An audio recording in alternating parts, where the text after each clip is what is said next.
Thank you. MJ, go ahead before may bibigay yata sa Aaron Domingo. Oo, sige, go ahead, Aaron. Nasa floor. Yeah, we have a question from the feisty Alex. Hi, si Alex! Hi, Alex! Alex Brosas is here. Hello. To Sharon, to Janice and Elise. What is motherhood not all about?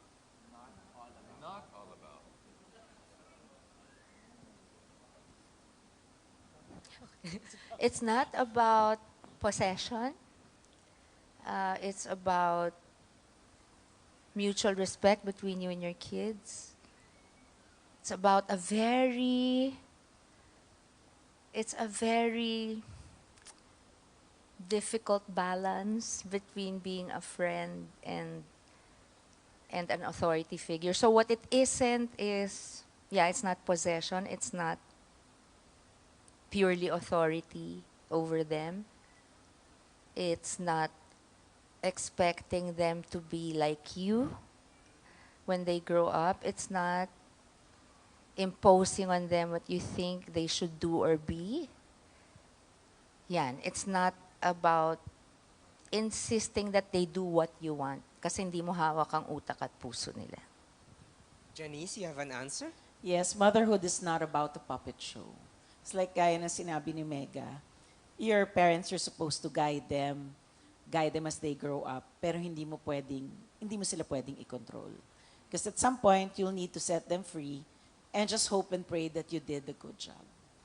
From a POV of a young mom, Elise. Grabe. Siyempre, ang dami ko ding natutunan sa mga sinabi lang nila ngayon. Elise, so may I ask, how old were you when you had Feliz? 25 po. Ay, hindi ka na masyadong young. Hindi naman, pero in our generation now. For you, yeah, that's Yes. right. Kasi ako 19 eh.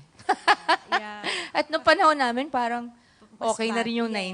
19. Pero, di ba, ang hirap. So, at 25, this generation, parang gusto nyo mag-asawa, mga 30-something. Yes, I noticed. For me, I think add ko lang din po na I learned that motherhood is not all about you or the mother. Motherhood is not being selfish. It's not about your dreams and your goals. It's really about the human being you are guiding to grow up. Yun. MJ, may dadagdag lang akong tanong. I wanna ask Mega and Miss J. Alex, pwede, sundutin ko lang about your question din naman to, Alex. Miss J, when do you know na if it's time na anuhin na natin sila, parang anak mo yan, they need to they need to live a life of their own. It's a slow burn eh. Kasi di ba yung mga bata, habang wala pa sila sa school, ikaw pa talaga yung mundo niyan eh. Siyempre, when they go to school, nagkaka-friends na sila. Habang lumalaki sila, nag-iiba yung friends, dumadami, nagkakaroon na sila ng iba-ibang influence. Kumbaga sa yung nakikita nilang mundo, hindi lang yung laging nakikita nila pag nasa bahay sila. So it's a slow burn. Then after a while, I don't know, you just know when it's time to let them go. Like if I'm a hovering parent, kung pwedeng lagi silang nandyan sa akin. Oo. Pero pagka sinabi na nilang they need to go, makikipag-away ka kadali. pa ba? Hindi siya madali, but you know it's time. So remember, last year lang ako naging almost empty nester because last year, Kyla and Moira decided to move out. Diba? Eh, anong gagawin ko? Magta-30 na si Kyla, awating ko pa ba siya? Sabi ko lang sa kanya is, be good. Be good, diba? Matuto na kayo maglinis ng bahay. Yan lang yung mga bilin ko. Malalaki na sila, kaya na nila yan. Iba ka din naman. Nay Mega, please share. Ako hindi sa biological age, nasa mental and emotional You would know. age. Kasama, ikaw nagpalaki eh. So makikita mo yung kung kaya na ba o hindi. Like Miel, maybe 20. Pero no, she's not ready. Baby pa namin yan. When Casey left home, kaka-18 lang niya. Parang naintindihan ko naman kasi, di ba, kahit sa Amerika, 18, ano, feeling ko nasa Pilipinas tayo, di ba pwedeng hanggang mga 88 na siya, nandito lang siya sa akin. Di ba yung kahit mag-asawa, kung pwede dito na lang, gagawan ko sila ng apartment. Ganun. Kung pwede. So, parang when that happened, pinakita pa niya sa amin yung condo na gusto niyang bilhin. Ako naman, sige, she has to start. Parang she has to start somewhere. So, when she graduated from college, sinabi ko na, when we get home, I'm handing over to you, buong buo, lahat ng kinita mo, walang bawas kahit piso. So sabi niya, no, ma'am ko, no, you have to learn. So, parang ganon. So, she bought her condo, tapos maya-maya, pag nagtatanong siya sa akin ng kung okay na investment to, okay. Pag hindi, I'm just hoping na yung mga ini-investa niya tama. Pero at that time, she already spent 4 years kasi abroad in college. So, natuto na siyang maging independent, yung maglinis ng bahay, magluto. So, medyo meron na siyang, equipped na siya na ng konti. So, napakasakit, pero hindi mo pwedeng pigilan eh. Pwede lang makiusap, na baka naman pwedeng wag muna. Like, nung after casing nga na maagang bumukod, ito naman si Frankie Miel talaga lagi kong sinasabi, wag muna ha, yung kung mag-aasawa kayo, pwede ka usapin namin. Dito na lang kayo. Di kami nangingela. Parang gano'n kung pwede lang kasama. Para si Janice din, gusto mo, nandyan lang. Okay, Correct. Alex. Sorry, Mare. Follow-up question. What, to the mothers, the same Janice, Elise, and Sharon, what are you a mother of? What am I a mother of? Me, The way I am? Or yeah. what my kids I are mean, like? you can say I'm a mother of understanding because, di ba, you are very understanding of your kids, di ba? I am a mother of patience, understanding, and I love my kids very much. I'm crazy about my kids, but I'm also sensitive. So, kasi parang yung mga pinakamamahal mo pag medyo may nasabi o nagawang nakakasakit. Yun. Pero I'm blessed. Yeah, my kids I have great kids. Sarap sabihin ng isang magulang, I'm blessed with the best kids, Nay. I think I'm a crazy mother. Seryoso yun. Kasi pag nanay ka, lahat ng klaseng emosyon. Lahat ng klaseng emosyon, mararamdaman mo. Lahat ng klaseng, para ka ring artista pag nagsisermon ka. So yung sermon mo, in different may masaya ka, may galit ka, may nagmamakaawa ka, may also parang may patumbling kang nagsisermon. Yun just to be able to get to them. And you know, my children now, when we talk about it, nagtatawanan sila, yung pinagtatawanan nila ako. Kasi, totoo yun I'm a crazy mother, I have to admit that. Kasi all emotions, lahat klase. And because I am a single parent, I really don't have the time. Diba? So, para sa akin, when I have to say something, if we need to talk about something, whether it be boys, whether it be sex, whether it be, wag na tayong maglokohan, wala akong time. So, sinasabi ko na sa inyo ng diretso. Totoo yun, di ba? Diretso. Kasi pag hindi mo diniretso, hindi kayo magkakaintindihan. Better kung sabihin mo na ng diretso. Yung sila yung nasa-shock, oh my God, mom. Gaganon sila.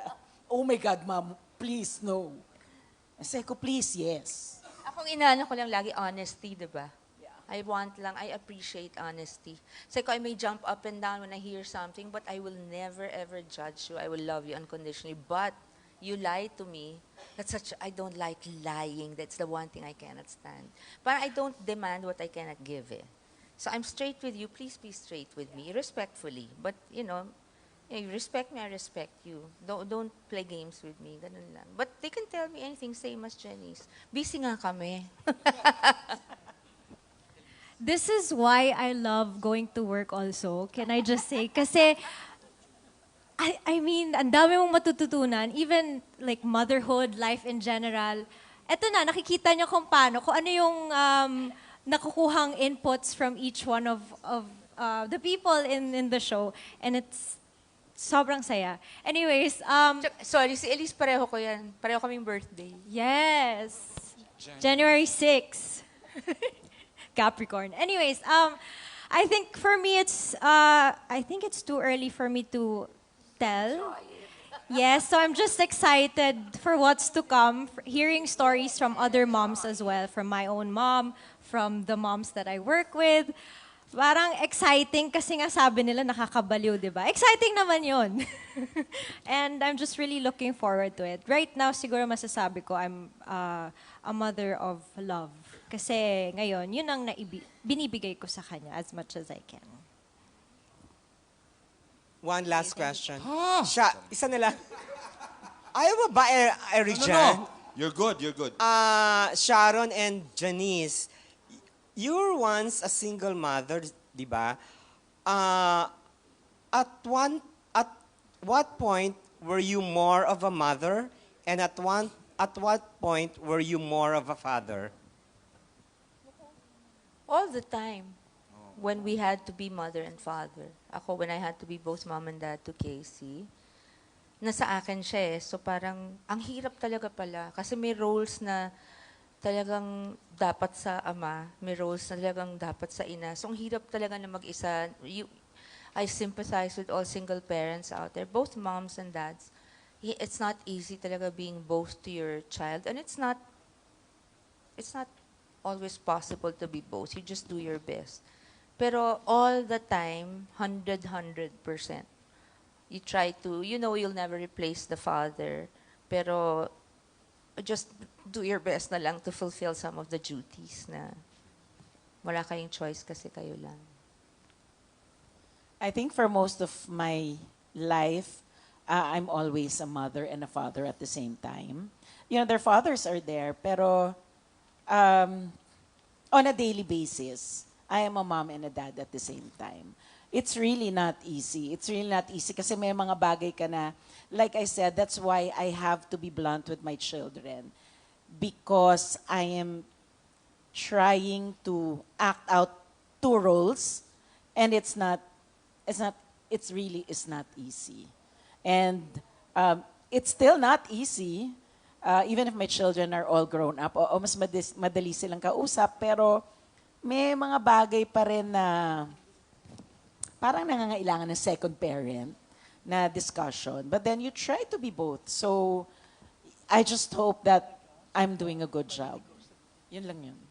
Diba? Thank you, Alex. Maraming salamat. I wanted to ask lang, Julia and Sam, kasi nabanggit na ni Elise na parang tuwang-tuwa siya na ang dami niya na-absorb na nuggets of wisdom. Kayo din ba on the set with, Sharon and Janice? Meron kayong mga na-absorb na lessons, life lessons, nuggets of wisdom? Yeah? Ako marami kasi yung life lesson hindi mo yan masasabing matututunan mo unless mapagdaanan mo or napagdaanan ng iba. Right. Siyempre, coming from them po na napagdaanan yung maraming bagay, when you listen, you know na eventually kung dadating ka sa posisyon na pagdaanan mo yung napag-usapan, alam mo yung pakiramdam na baka ito yung pwede kong gawin. Medyo, in a way, meron ka ng parang pre-game, kumbaga medyo na-brief ka na ika nga. Malaking bagay yun. Kasi growing up, or kung ikaw bilang nanay, ang hirap nun kapag lost ka, pag walang nag-mother din sa'yo. So parang yun yung tinatawag nga na i-break mo yung cycle. So ikaw, paano mo ipaprocess yun kung hindi mo alam din i-process? Pero with their yung napagdaanan nga nila, ika nga, malaking tulong yun, malaking baon yun sa buhay para din ma-apply mo. Eventually, maa-apply mo talaga. Sam? Life lesson sa katabi mo, sa kaliwa mo, meron ba? Kasi normally pag nasa set, hindi naman Frotoso parang, pala. hindi naman parang life lessons yung pinag-uusapan namin. Yung parang normal na kwentuhan. We just share Pero you didn't life know- lessons. pero hindi mo alam, life lesson na pala yun. Diba? Sometimes, diba? Hindi pa nakafocus yung mind niya dun eh. Pero pagdating sa acting, for sure. Definitely sa acting. Hindi na Ano yun, Julia?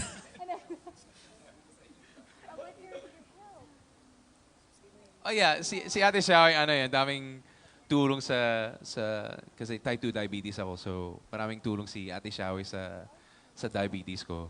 And grabe yung Inspiration. care ni Kahit Ate wala Xiao si din Zia sa dito, meron naman tayong Sam. Siya yung pinakabata sa aming lahat dito. Siya ba?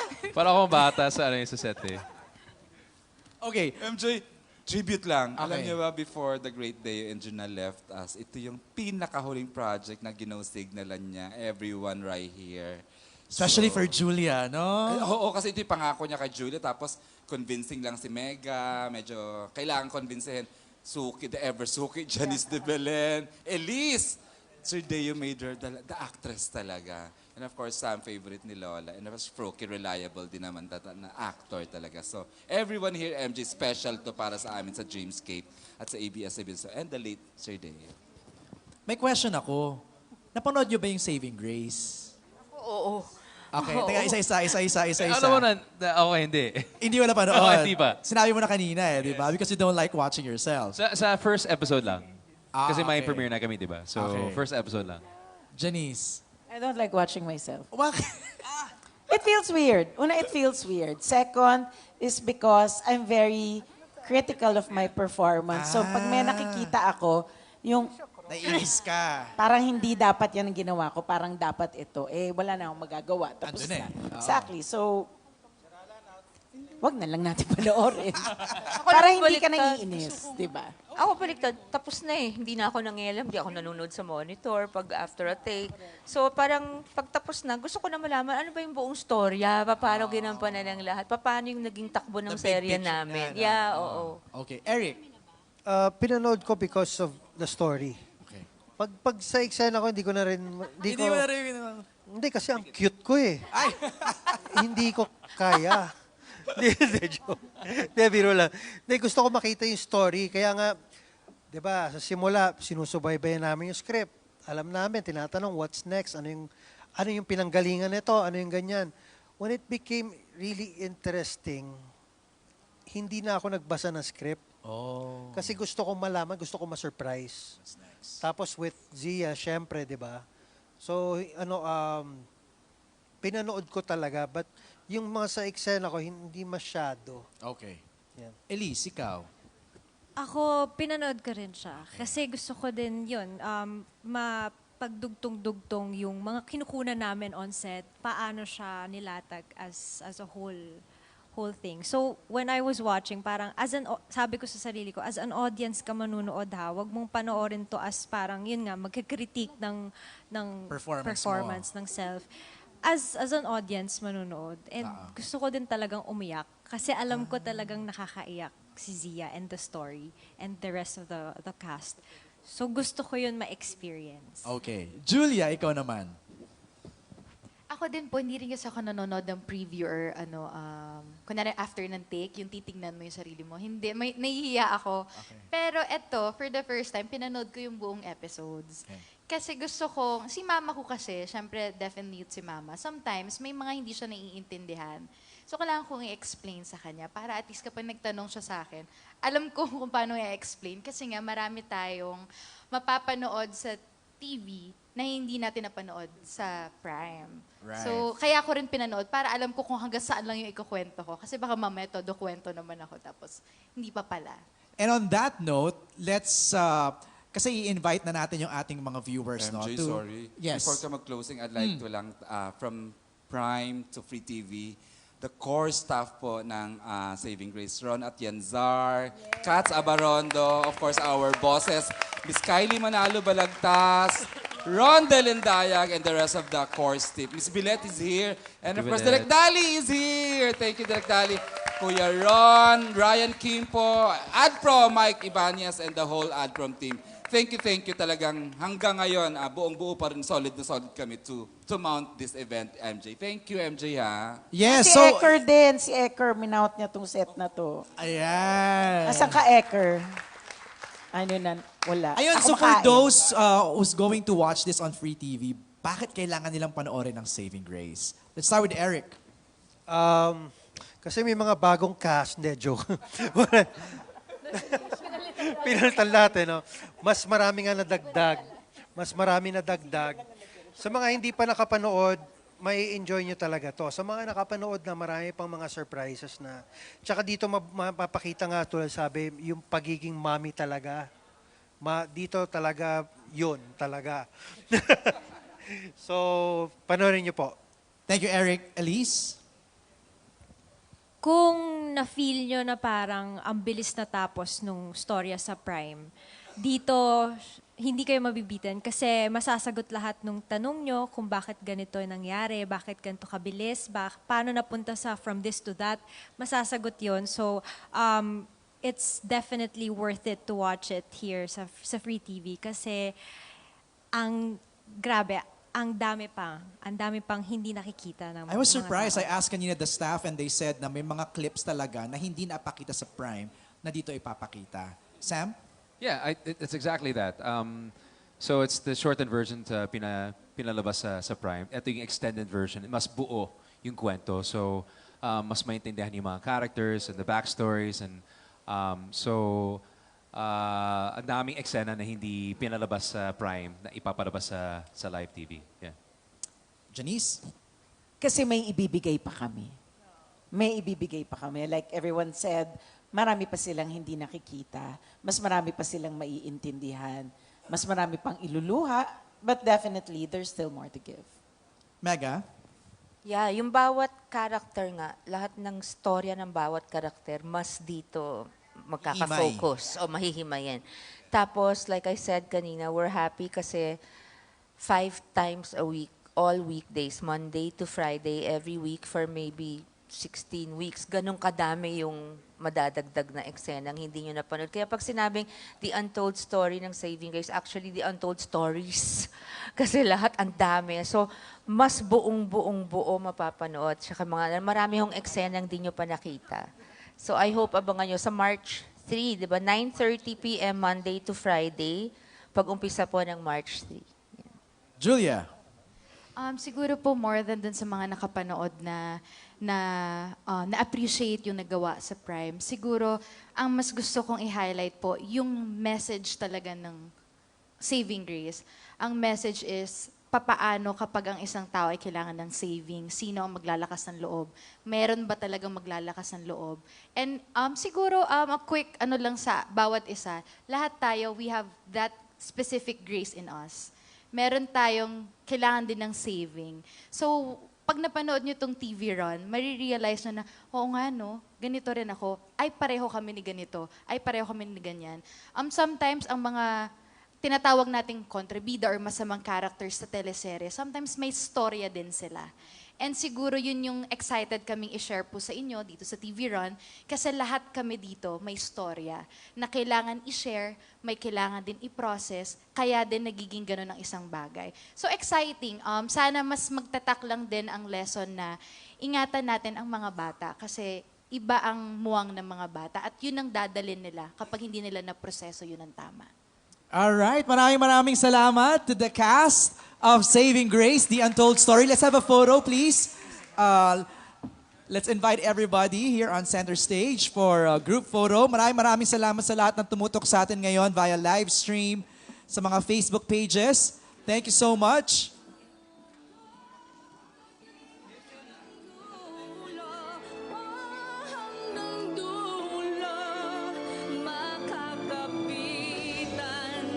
Maraming salamat.